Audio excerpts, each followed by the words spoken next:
There are things written in Scripture that most people read, but never truly see, not because they are hidden, but because they are revealed in layers.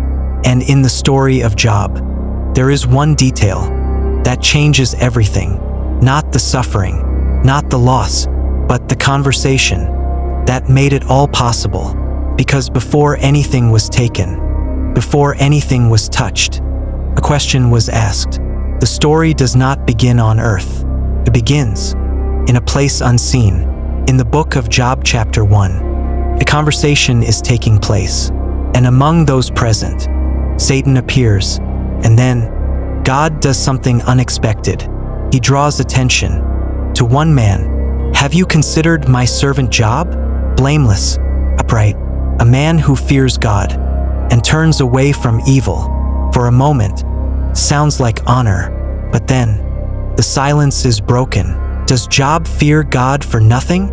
And in that question, everything begins to shift, because what follows is not just an accusation, it is a revelation. Have you not placed a hedge around him, around his household, and around everything he has? In that moment, a structure is exposed, not by God, but by the adversary himself. 3 layers, 3 coverings, still unseen, but now undeniable. And then, permission is given, not without limits, but enough for the test to begin. It doesn't happen slowly, it happens all at once.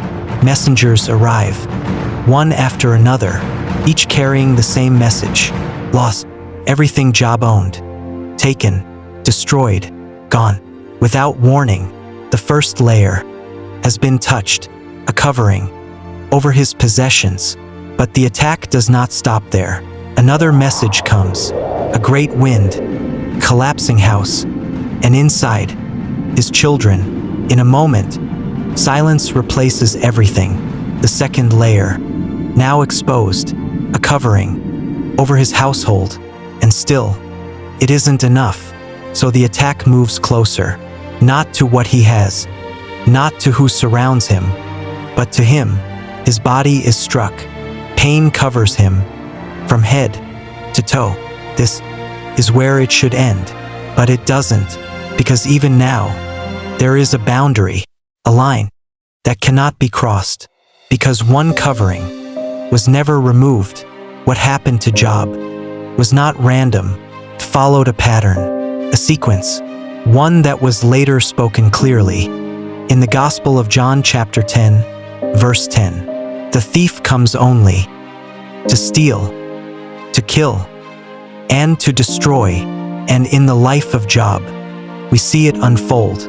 First, everything he owned was taken, stealing. Then, his children were lost, killing. And finally, the attack came for his body, an attempt at destruction. But it failed, because every level of attack met a level of covering. The Bible reveals 3 levels of spiritual covering. A covering over your possessions, what you have, a covering over your household, your family, and a covering over your life, your very existence. And as long as that last covering remains, destruction is not permitted. So if you've lost something, if you've gone through pain, understand this. The attack may be real, but so is the limit. If this opened your eyes, subscribe to Bible Tales Media for more deep revelations from Scripture. And in the comments, tell me, which level have you experienced?